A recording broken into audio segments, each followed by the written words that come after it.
الحمد لله الذي أنار الوجود بطلعة خير موجود صاحب الكرم والجود المبعوث رحمة للوجود صاحب الخلق العظيم صاحب الوجه الجميل والطرف الكحيل والخد الأسيل والكوثر والسلسبيل قائد الغر المحجلين إلى جنات النعيم صلى الله عليه وسلم تسليما وآله الطاهرين الطيبين وصحابته الأكرمين أجمعين. أما بعد أيها المؤمنون، يقول عز من قائل بعد أعوذ بالله من الشيطان الرجيم: ألا إن أولياء الله لا خوف عليهم ولا هم يحزنون الذين آمنوا وكانوا يتقون لهم البشرى في الحياة الدنيا وفي الآخرة لا تبديل لكلمات الله ذلك هو الفوز العظيم. وفي الحديث القدسي الذي رواه البخاري في صحيحه قال رسول الله صلى الله عليه وسلم: قال الله عز وجل: من عادى لي وليا فقد آذنته بالحرب وما تقرب إلي عبدي بشيء أحب إلي مما افترضته عليه ولا يزال عبدي يتقرب إلي بالنوافل حتى أحبه فإذا أحببته كنت سمعه الذي يسمع به وبصره الذي يبصر به ويده التي يبطش بها ورجله التي يمشي بها ولئن سألني لأعطينه ولئن استعاذني لأعيذنه. Mes chers frères, mes chères sœurs, Allah tabaraka wa ta'ala dans le Coran nous rappelle qu'il existe bien des saints, awliya Allah, qu'on peut traduire aussi par alliés, élus d'Allah tabaraka wa ta'ala. Il nous dit, ces élus, ces alliés d'Allah, nulle tristesse, nul chagrin et aucune peur ne les inquiétera. Ils auront la bonne nouvelle dans ce bas monde et dans l'autre. Ceux qui avaient cru et qui avaient la crainte révérentielle, la piété. Et le hadith que je veux, entre guillemets, mettre en avant aujourd'hui dans ce prêche, pour passer quelques messages importants, est ce qu'on appelle dans notre tradition hadith al-wali. C'est un hadith qudsi, c'est-à-dire que le prophète sallallahu le dit par ses mots, mais c'est Allah tabaraka wa ta'ala qui en détient l'essence. C'est un hadith rapporté par Bukhari, rigoureusement authentique. Le prophète sallallahu nous dit, Allah dit. C'est ça le hadith qudsi. Le prophète sallallahu dit, Allah dit. Celui qui montre hostilité ou qui a de l'hostilité envers un de mes walis, un de mes saints, je lui déclare la guerre.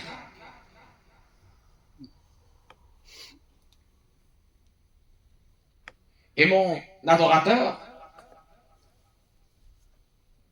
ne se rapproche pas de moi par quelque chose de plus aimé pour moi que l'accomplissement de ce que je lui ai prescrit.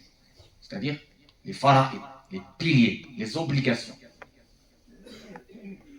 Et il ne cesse de se rapprocher de moi par les œuvres surrogatoires au point que je l'aime.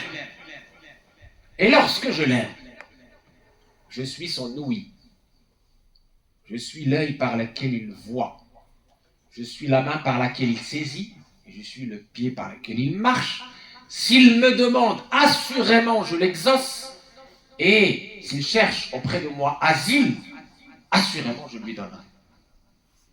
Évidemment, la traduction que je vous ai faite ici, c'est la traduction que vous trouverez un peu partout, mais il ne faut pas la prendre au sens littéral pour ne pas tomber dans l'anthropomorphisme. Parce que Allah ne ressemble à aucune de ses créatures. Ici, il y a des paraboles. Il y a un sens figuré pour passer un message très important qu'on va voir. Donc, premier élément déduit de ce hadith magnifique, c'est, contrairement à ce que pensent certains, parce que je reçois des questions sur ce point précis, je vous rassure, je vous le confirme, c'est certifié par le Coran et par la Sunna. Oui, en islam, on a des saints. On a des awliya Allah ta'ala. Que vous le sachiez, que vous ne le sachiez pas, c'est un autre problème. Mais ils existent bien. Inna lillahi tabaraka wa ta'ala awliya. Yarhamu nasa bihim. فضلهم على العالم أحباب من أحباب وكره من كره علم ذلك من علمه وجهل ذلك من جهله والله فضل بعضكم على بعض في الرزق كما في الرزق الحسي في الرزق المعنوي ولله أولياء إلى أن يرث الله الأرض ومن عليها.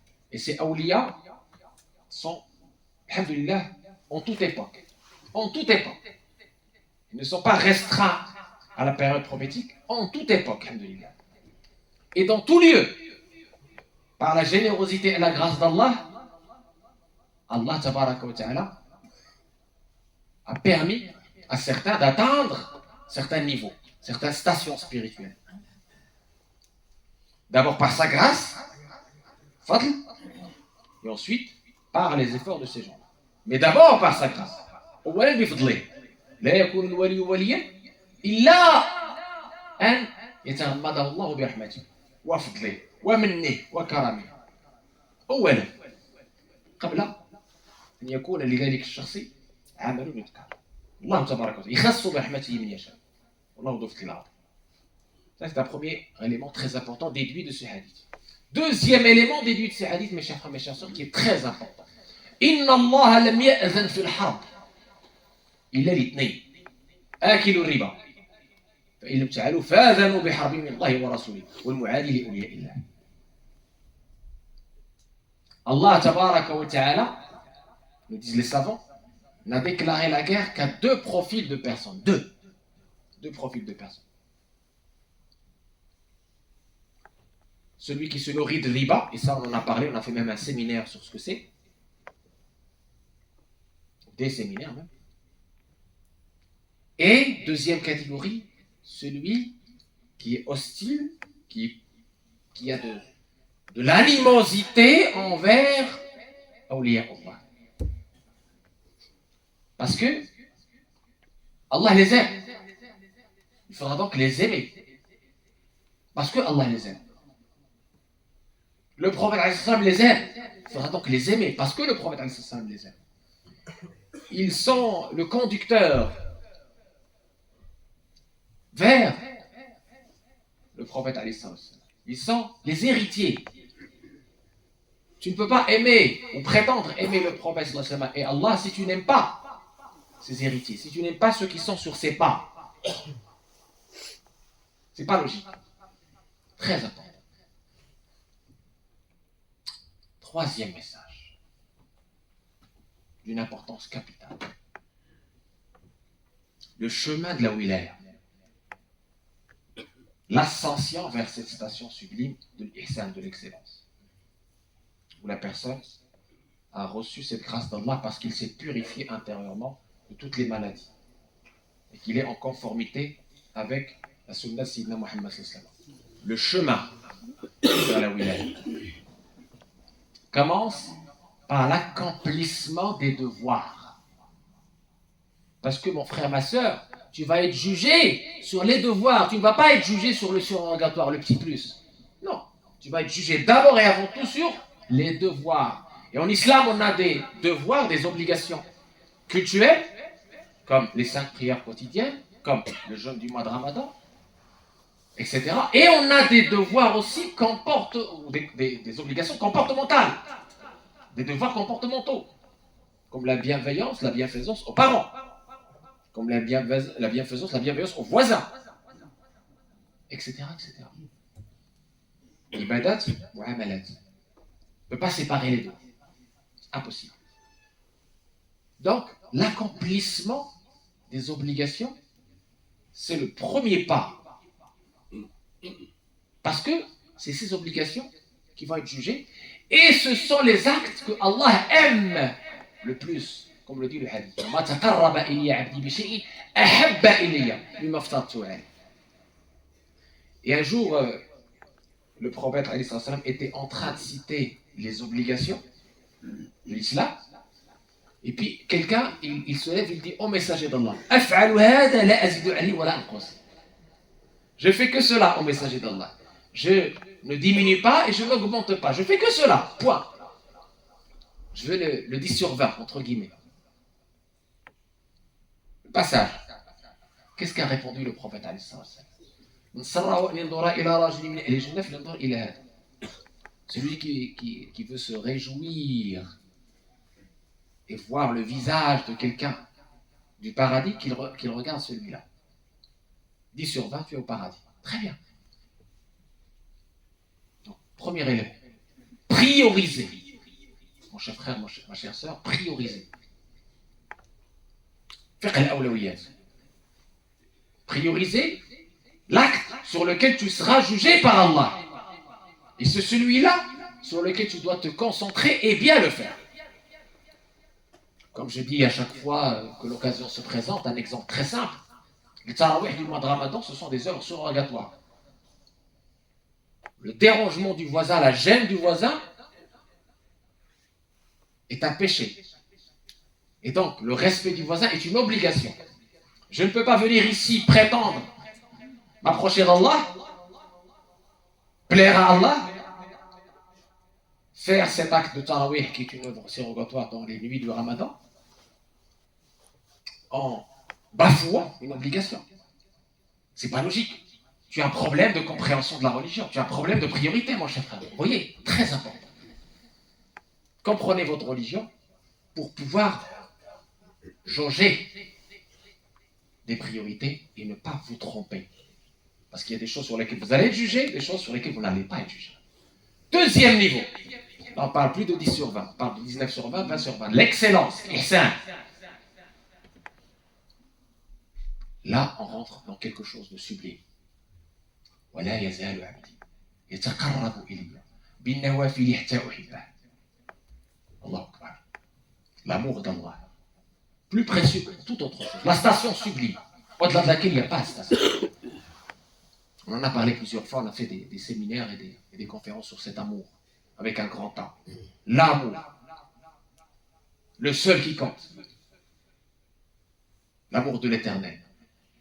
Et c'est pas toi qui prétends l'aimer, c'est lui qui va t'aimer. Comment? Quand tu vas t'approcher de lui par ses œuvres surrogatoires. Après avoir accompli, bien sûr, les œuvres obligatoires. C'est très important. Et donc, s'il t'aime, qu'est-ce qui se passe après? C'est ce qu'on va voir, Inch'Allah.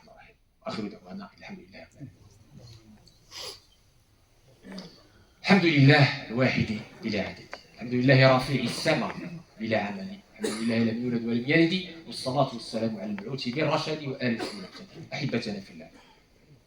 إن يقول إن الحب معصية فالحب أعظم ما يلقى به الله. أستغفر الله إلا من محبته فإنها حسناتي يوم ألقاه. يحبهم ويحبونه والذين آمنوا أشد حبا لله. فإذا أحببته كنتم. Là, il y a quelque chose qui mérite une explication. من قال بالحلول والإحلال وزعم أن الخالق والمخلوق واحد ليس من الإسلام في شيء. والذي قصده العلماء الكبار وأولياء الله الصالحين حينما تكلموا كلاما عميقا عن هذا فإنما قصدوا هذا الحديث. فإذا أحببته كنتم سمعه الذي يسمع به وبصره الذي يبصر به ويده التي يبطش بها. هذا هو المقصود.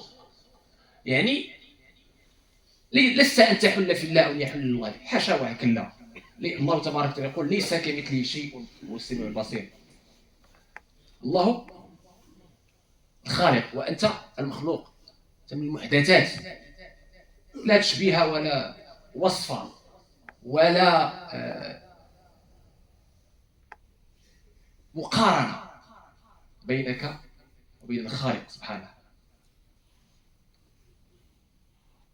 الخالق خالق والمخلوق مخلوق الرب رب والعبد عبد هذا أمر واضح لا يختلف فيه مسلمان الله والله والله سبحانه والعبد عبد كيف ما كان هذا رسول نبي ولي يبقى عبد الله يا أيها الناس أنتم الفقراء إلى الله والله الغني الحميد فقير إلى الله غني بالله ولي لله محب لله بالله أي بفضل الله إذن هذه المحبة التي قصدها الحديث هي المعية أن يكون الله معك أن يؤيدك بنصره يؤيدك بماذا؟ بنصره يؤيدك بنوره يستجيب دعوتك هذا هو القرب وقرب تكريم وتشريف وتفضيل. Et donc, mes chers frères, mes chers sœurs, pour ne pas se tromper quand on parle de ce genre de hadith, beaucoup présentent certains savants, quand ils parlent de l'amour d'Allah, comme étant des panthéistes. Le panthéisme, ils prononcent ce mot, qui est très grave, qui ne fait pas partie de notre jargon du tawhid. Chez nous, en islam, il n'y a pas de confusion ni d'union entre Allah et les créatures d'Allah. Allah, c'est Allah et ses créatures sont sous la domination, la puissance, la toute-puissance d'Allah Tabaraka. Ils sont al-fuqara, ils sont dépendants d'Allah Tabaraka, tous. Donc, il n'y a pas de confusion possible. Ce hadith, il ne faut pas le comprendre de façon littérale ou littéraliste. Quand on dit il sera son ouïe, ça veut dire qu'il ne va pas entendre ou essayer d'entendre ce que Allah n'aime pas. Il va privilégier ce que Allah aime. Il va écouter le Coran, il va écouter la source utile. D'accord? Quand on dit qu'il est sa vue, ça veut dire qu'il ne va pas utiliser cet organe qui est la vue pour voir ce qui déplaît à Allah. Mais il va utiliser la vue pour lire le Coran, pour lire la source utile, etc. Vous voyez? La main par laquelle il saisit. Ça ne va pas dire que Allah devient ta main. Non! Ça veut dire que tu ne vas pas saisir ce que Allah interdit. Tu ne vas pas voler, tu ne vas pas agresser, etc. Pareil pour le pied. Tu ne vas pas marcher vers l'interdit. Tu vas marcher vers la mosquée. Tu vas marcher pour des lieux où il y a de l'utilité, etc. C'est comme ça qu'il faut prendre et comprendre ce genre de hadith. Sans confusion, sans littéralisme. Mais avec cette bonne compréhension de ce que c'est que le soutien d'Allah. Ma'iyatullah. Quand le Coran nous dit Yadullahi fawqa aydihi, ça ne veut pas dire un corps qui s'appelle la main qui est au-dessus de votre main. Loin de là, pas du tout. Même dans la langue française, on dit je te donne la main de ma fille ou je te donne ma main, ça ne veut pas dire que j'ai enlevé ma main. Non. Ça veut dire qu'il y a un soutien, il y a une proximité. Cette proximité n'est pas physique.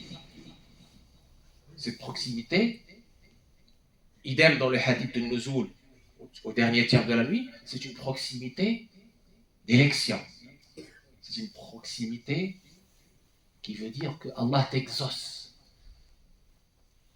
que tu deviens quelqu'un qui est aimé par Allah, qui est, dès que tu demandes quelque chose, Allah le lui donne. C'est la fin du hadith.